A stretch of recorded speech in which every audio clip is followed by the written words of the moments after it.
Hello दोस्तों। कल हमने एक टॉपिक पढ़ा था डेडलॉक क्या होता है। आज हम जो टॉपिक पढ़ने जा रहे हैं उसी के आगे है। वो ये टॉपिक है कि हम अपने डेडलॉक को कैसे हैंडल करते हैं। तो हमारे पास 4 तरीके हैं जिससे हम डेडलॉक को हैंडल कर सकते हैं। पहला डेडलॉक इग्नोरेंस, दूसरा डेडलॉक प्रिवेंशन, तीसरा डेडलॉक अवॉइडेंस, फिर चौथा है हमारा डेडलॉक डिडक्शन।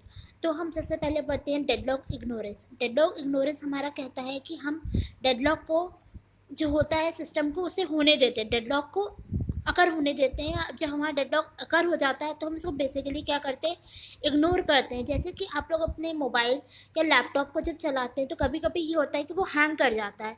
ठीक है, तो वो इस समय हैंग कर जाता है, मतलब उसको उसकी रिसोर्सेज नहीं मिल पाती है, वो अपना प्रोसेस रन नहीं कर पाता, तो वो डेडलॉक की कंडीशन में चला जाता है। तो हम उस केस में क्या करते हैं, डेडलॉक को होने देते हैं। क्योंकि डेडलॉक जो होता है वो कभी once a while in a month या ईयर में होगा।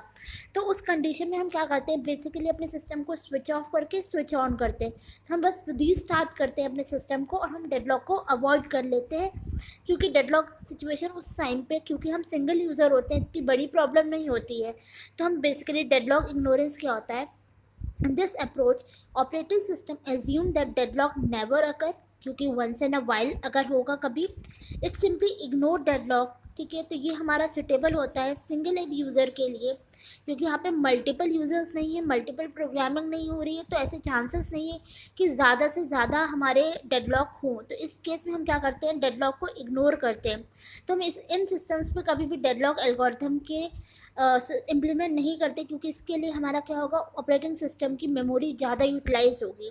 दे simply restart the computer in case of deadlock. हम विंडोज़ या लाइनेक्स जो हमारे ऑपरेटिंग सिस्टम होते हैं उसमें हम ये डेडलॉक इग्नोरेंस का कंसेप्ट यूज़ करते हैं। अब बात करते हैं कि डेडलॉक प्रिवेंशन। अब अगर हमें डेडलॉक हो गया है तो उसे प्रिवेंट कैसे करेंगे। तो हमें पता है कि डेडलॉक होने की 4 कंडीशन होती है, mutual exclusion, hold and wait, no preemption और सर्कुलर वेट। तो हम कोशिश करते हैं कि इन चारों कंडीशंस हमारी एग्जिस्ट ना करें। ठीक है, तो हम पहले म्यूचुअल एक्सक्लूजन के बारे में बात करते हैं। म्यूचुअल एक्सक्लूजन हमें क्या, पिछली बार हमने पढ़ा था कि म्यूचुअल एक्सक्लूजन कहता है कि हमारी जो रिसोर्स है वो शेयरेबल हो, लेकिन शेयरेबल ऐसे हो कि वो यूज़ हो वन एट अ टाइम। तो ऐसा कभी नहीं हो सकता कि किसी भी रिसोर्स को हम शेयरेबल बना लें और से मल्टीपल प्रोसेस एक साथ उस पर काम करें। तो हम क्या करते हैं, हम इसके लिए नया कंसेप्ट होता है स्पूलिंग, जो हम प्रिंटर में यूज़ करते हैं। स्पूलिंग कंसेप्ट ये कहता है कि हमारे पास, अगर हमारे पास प्रिंटर है तो उसके उसके साथ हम एक मेमोरी एसोसिएट कर देते हैं जो हमारा स्टोर कर लेंगी, जितने भी हमारे जॉब्स हैं उन्हें स्टोर कर लेगा और फिर वो वन बाय वन उन्हें कलेक्ट करके प्रिंट करेगा using the FCFS concept. FCFS क्या बोलता है, फर्स्ट कम फर्स्ट सर्विस। जो प्रोसेस सबसे पहले आया होगा उसे वो एग्जीक्यूट करेगा। वो बेसिकली जितने भी यूज़र्स ने हमें हमें इनपुट दिए होंगे प्रिंट करने के पेजेस, उन सबको वो स्टोर कर लेगा, जितनी उसकी कैपेसिटी होगी उसके हिसाब से वो आगे अपने हर एक प्रोसेस को रन करता जाएगा। So the now process does not have wait for the printer. हर एक प्रोसेस को प्रिंटर के लिए वेट नहीं करना पड़ेगा। बाकी उसने, क्योंकि उसे अपनी इन्फॉर्मेशन दे दी है प्रिंटर को, प्रिंट करता रहेगा, तो अपने बाकी जो काम होते हैं वो कर देगा। तो mutual exclusion is basically resource share at one at a time. That is, resource can never be used by more than one process at a time. So we use pooling concept with printer, as there is a memory associated with printer which stores the job from each process into it, later collect all the job and print using FCFS method. So the now process does not have to wait for printer and it continues whatever it was doing. ठीक है, letter वो अपने output collect कर लेगा। लेकिन basically ये practically impossible हो जाता है हमारे लिए, क्योंकि क्योंकि हम कभी भी एक रिसोर्स को हम शेयरेबल बना दिया, जैसे कि प्रिंटर है, लेकिन हर एक रिसोर्स को हम शेयरेबल नहीं बना सकते। सिर्फ बहुत सारी रिसोर्सेज होती हैं हमारे पास जो उनको हमें शेयरेबल करना होता है। ठीक है, दूसरी कंडीशन ये हो सकती है प्रॉब्लम की, कुछ जो हमारी फ्री स्पेस है वो लिमिटेड होती है और कुछ देर बाद हमारे पास रेस कंडीशन अकर हो जाएगी। रेस कंडीशन वो कंडीशन होती है जब हम किसी प्रोसेस का जो हम रिसोर्स शेयरेबल कर रहे होते हैं उन दोनों बीच में कॉमन पार्ट आ जाता है, तब हमारी रेस कंडीशन अकर होती है। सो प्रैक्टिकली हमारे पास पॉसिबल नहीं है कि हम म्यूचुअल एक्सक्लूजन को वायलेट कर सकें। अब बात आती है hold and wait. Hold and wait हमारा क्या कहता है कि हमें कोई भी प्रोसेस एग्जीक्यूट करना है तो उसे पहले होल्ड करना होगा अपनी रिसोर्सेज को। तो अगर किसी प्रोसेस को जब भी अपना प्रोग्राम स्टार्ट करना है तो प्री डिफाइंड पहले ही हमें बता दें कि उसे क्या क्या रिसोर्सेज की ज़रूरत है, ताकि उसे पहले ही सारी रिसोर्सेज एलोकेट हो जाएं। जब वो अपना प्रोसेस स्टार्ट करे एग्जीक्यूशन, तो उस समय उसे किसी भी रिसोर्स की डिमांड ना करनी पड़े, किसी रिसोर्स अगर उसे नहीं मिल पा रही उसकी वजह से उसे वेट ना करना पड़े। तो हम होल्ड एंड वेट को, इस कंडीशन को इस तरीके से रोक सकते हैं।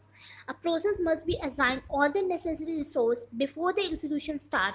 A process must not wait for any resource once the execution has been start. जब वो अपना काम करना शुरू कर दे तो उसे किसी रिसोर्स के लिए वेट नहीं करना पड़े अपने वर्क को कंप्लीट करने के लिए। The process declare all the resource initially but practically it cannot be possible, क्योंकि हमें प्रैक्टिकली पॉसिबल नहीं है, क्योंकि हमें पहले से नहीं पता होता है कि हमारे प्रोग्राम में आगे क्या क्या रिसोर्सेज चाहिए होंगे। हम थोड़ी बहुत बता सकते हैं पर पूरी की पूरी रिसोर्स नहीं बता सकते कि हमें आगे अपने प्रोग्राम में क्या क्या ज़रूरत पड़ेगी। तो इसके साथ प्रॉब्लम क्या आती है, स्टावेशन प्रॉब्लम वो प्रॉब्लम होती है जब किसी एक प्रोसेस को हमने होल्ड करके रखा हुआ है, लेकिन उस प्रोसेस की यूज़ बहुत लास्ट में या प्रोग्राम के एंड होने पे यूज़ होती है, तो वो रिसोर्स जो होती है वो फ्री पड़ी रहती है, स्टार्व करने लगती है, उसका कोई आगे यूज़ नहीं होता। Starvation is a condition when some process में hold resource for a long period of time. अब हमारे पास तीसरी कंडीशन आई, नो प्रिम्पशन। तो हमें क्या करना होता है, प्रिम्पशन को अलाउ करना होता है इसे अगर हमें इस कंडीशन को वो करने के लिए। If a process that is holding some resource requests another resource that cannot be immediately allocated to it, then all the resource currently being held are released. किसी भी प्रोसेस को अगर किसी रिसोर्स की डिमांड कर रहा होता है तो उसके पास जितनी भी अपनी प्रोसेस होती है उसे रिलीज़ करना होगा, उनसे अपना वर्क पूरे कंप्लीट करना होगा, तभी वो किसी नई रिसोर्स की डिमांड कर सकता है। बट ये भी प्रैक्टिकली पॉसिबल नहीं है। Primed resources are added to the list of resource for which the process is waiting.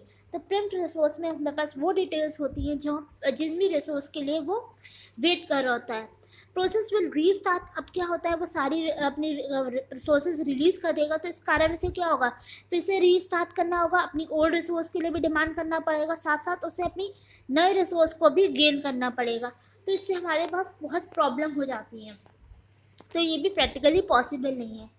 अब हमारे पास आती है चौथी कंडीशन, सर्कुलर वेट। तो क्या सर्कुलर वेट हमारा प्रैक्टिकली पॉसिबल है, क्योंकि हम क्या करते हैं, हम हर एक प्रोसेस को प्रायोरिटी दे देते हैं। तो प्रायोरिटी के बेसिस पे हर एक प्रोसेस को रिसोर्स एलोकेट होगी और उसके बेसिस पे वो अपना एग्जीक्यूशन करेगा। To violate the circular wait we can assign a priority number to each of the resource. A process can not request for less priority resource. तो ये हमारा प्रैक्टिकल पॉसिबल है। अब बात करते हैं हम लोग डेडलॉक अवॉइडेंस की एंड द डेडलॉक डिडक्शन। हम यहाँ पर डेडलॉक अवॉइडेंस और डिडक्शन के सिर्फ थ्योरेटिकल पार्ट बात करें। नेक्स्ट वीडियो में हम डेडलॉक अवॉइडेंस के एल्गोरिथम और डेडलॉक डिडक्शन के एल्गोरिथम पे हम काम करेंगे। डेडलॉक अवॉइड कैसे करते हैं, requires that system has some additional a priori information available होती है कि उसे कितनी रिसोर्सेज के पास अवेलेबल है, कितनी रिसोर्सेज वो अपने प्रोसेस को एलोकेट कर सकता है, उसको अलाउ कर सकता है कि वो एग्जीक्यूशन स्टार्ट करे। अगर उसके पास इतनी लिमिटेड रिसोर्स नहीं है इसी प्रोसेस को ग्रांट करने के लिए, तो उस प्रोसेस को वो वेटिंग में भेज देता है। Simplest and the most useful model requires that each process declare the maximum number of resource of each type that it may need. एक प्रोसेस को अपने टाइप, जैसे उसे A, B, C, D 3 type के रिसोर्स चाहिए तो उसकी maximum utilisation वो पहले से बता दे। अगर इतनी हमारे पास अवेलेबल होगी तो हम उसे अलाउ कर देंगे नहीं तो हम उसे वेटिंग में डाल देंगे। The deadlock avoidance algorithm dynamically examines the resource allocation state to ensure that तो deadlock avoidance algorithm dynamically examines the resource allocation state. जो रिसोर्स एलोकेशन है वो हमारी सेफ स्टेट है या अनसेफ स्टेट है, इसमें बेसिस में हमारे एल्गोरिथम है, जो कि हम नेक्स्ट वीडियो पे डिस्कस करेंगे। अब बात आती है डेडलॉक की डिडक्शन की। अब हमारे पास डेडलॉक तो हो चुका है, अब इसे कैसे डिडक्ट करना है। तो डिडक्ट हम बेसिकली यही कर सकते हैं कि जो हमारा रिसोर्स एलोकेशन ग्राफ है, अगर उसमें साइकिल जनरेट होती है तो हमारे पता चल जाता है कि हमें डेडलॉक हो चुका है। This approach let the process fall in deadlock and then periodically check whether the deadlock occur in the system or not. If it occurs, then हम क्या करते हैं, रिकवरी मेथड को अप्लाई करते हैं to get rid of deadlock. Thank you very much students.